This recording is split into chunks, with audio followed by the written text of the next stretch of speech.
Well, hey everyone, this is Module 2, Section 2, Be with Jesus, Become like Jesus, and Do what Jesus did.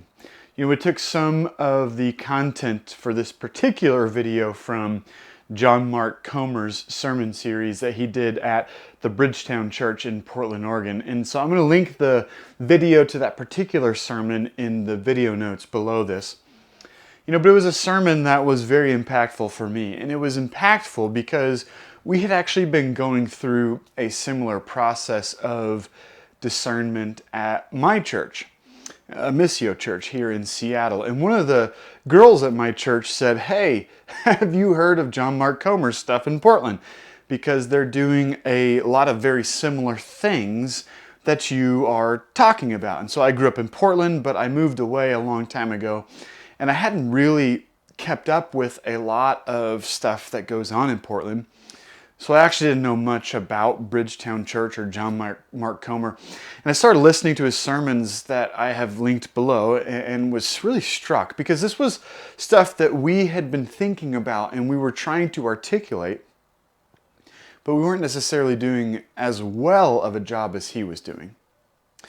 And so some of this video is going to take some of the concepts that they are using at Bridgetown Church in Portland, and then just to add kind of my own take on it. But I wanted to mention that because it's really important to both Laura and myself that you understand that as you lead and as you disciple people, there will be moments along the way where you discover that someone has said something better than you can, or they've created something more effectively, or they've thought through things more clearly.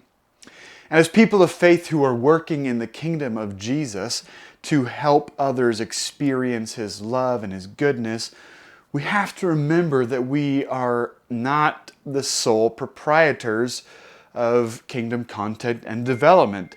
That the kingdom of God, through churches and individuals, universities, and so much more, has brought about the best of all of us. And our job is to be aware of what is out there so that then we can create for the people around us. And so then we're bringing the best that heaven has to offer to everyone. And so I'm really grateful to John Mark Comer and the books that he's written. I've looked at a lot of those in the church that he has helped plant.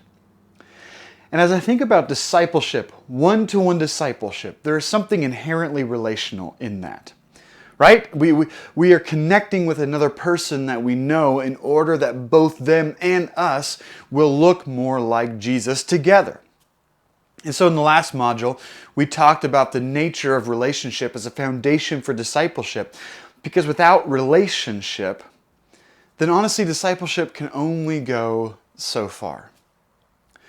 But in this particular module, this second module, we're trying to help understand what being a disciple actually is. What does it look like? What are the characteristics of a discipler? And so once you are connecting with the person to disciple them, where exactly are you leading them to, right? And so one of the things that John Mark Comer brings out in his sermon is that in ancient Judaism, there was this idea of discipleship, and that meant three kind of very important things. It meant that you, as a disciple, were always going to be with your rabbi or the person that was discipling you. You were going to be with them. And remember, with is that strong word. When we use it in a relational sense, it implied being near your master in all things. Sleeping and eating and working and learning. You were going to be with your teacher in everything. And the more that you were with them, the more then you became like them. So in ancient Jewish discipleship, the goal was to become essentially the carbon copy of the person that was discipling you. You wanted to sound like them, to walk like them, to act like them, to think like them. There was the idea that if someone came and asked you a question, then you were going to answer in the same exact way that your disciple or your rabbi was going to answer.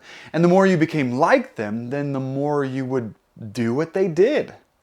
So in other words, you would pray, you would serve, you would lead, you would respond to challenges and difficulties in the same way. You as the disciple wanted to do all the things that your master did. Okay, so if that is the goal of discipleship, to be with your master, to become like your master, and to do what your master did, then you're starting to understand, I think, the nature of Christian discipleship. You know, our goal as followers and disciples of Jesus is to be with him, to become like him, and to do what Jesus did. All right, so what does that then mean? You know, in this module, you're going to be reading the profile of a discipler that comes from Sean Anderson's book called Living Dangerously. And these chapters articulate well what people who have come to faith through a significant person in their life, what they say most helped them see the truth of Jesus. And in each chapter, you're going to read of things like faithfulness or authenticity or trustworthiness, knowledgeable, loving, and so much more. And we're going to have some videos after every few readings that will give you some examples of what this actually looks like lived out in real life. But we ultimately hope that you gain from this module is an understanding of what it means to be present with Jesus in your life, to become like him, and then to follow in doing what Jesus did in the world. You know, it's my belief that the more you are with a person, the more you become like them and do what they did. I mean, isn't this what happens when people say, well, you've been married long enough, now you're starting to look like each other, right? You've heard that before. But what they're describing is this phenomenon where people who are married begin to simply sound like each other, act like each other, and be like each other. It's not that they necessarily actually physically begin to look like each other, but when people think of me, Jared, they're also thinking of Laura, because we are together, and this is the way it's supposed to be. We want to adopt the best of the people that we are in relationship with, and then vice versa. We want to give the best of ourselves to them as well. In a with relationship, we are so consumed with being near one another that the people around us simply can't distinguish between what is mine and what is hers. You know, I think this is one of the reasons that Laura and I honestly wanted to do this one-to-one discipleship unit together, because our lives are lived with each other. This church that we planted, Missio, is a product of our life together, not my life in ministry or her, and she's my support. It's our work. We each bring something unique and specific to the work, but it is ours. And again, our home, our children, our other businesses that we run, they are products of our life together, not something that I started and then invited her into, or that she started and invited me into. They are our work together. And see, I think this is the nature of life with Jesus. There is something uniquely different about living a life with Jesus that leads to becoming like him and then doing what he did, more so than other ways of connecting with him, I think, right?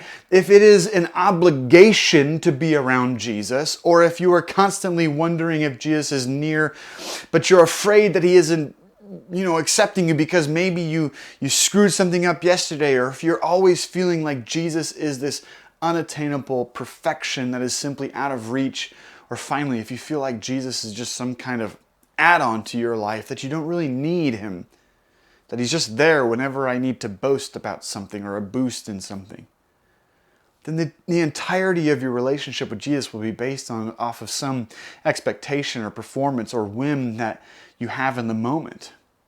You know, we don't tend to treat our marriages this way because we know that they won't last that long if we do. And yet we fail at times to realize that this is the nature of our relationship with Jesus as well. That ultimately, Jesus' goal is not to be just kind of around us, but to be with us in every aspect of who we are. So as you're discipling other people, the goal is to vulnerably connect with them and to show your life with Jesus so that they are able to experience life with Jesus as well. And so I want to encourage you all to go and listen to John Mark Comer's sermon series on this and check out his other works. They are honestly really important for this moment in time. But that's what it's about. It's about being with Jesus, In discipleship, it's about being with Him ourselves, becoming like Him ourselves, and then doing what Jesus did ourselves so that then we can pass that on. And then together with another person, we can help all of us together be with Jesus, become like Jesus, and to do what Jesus did. And so in this module, we're going to look at several different things that are going to help us kind of on that path to becoming that together.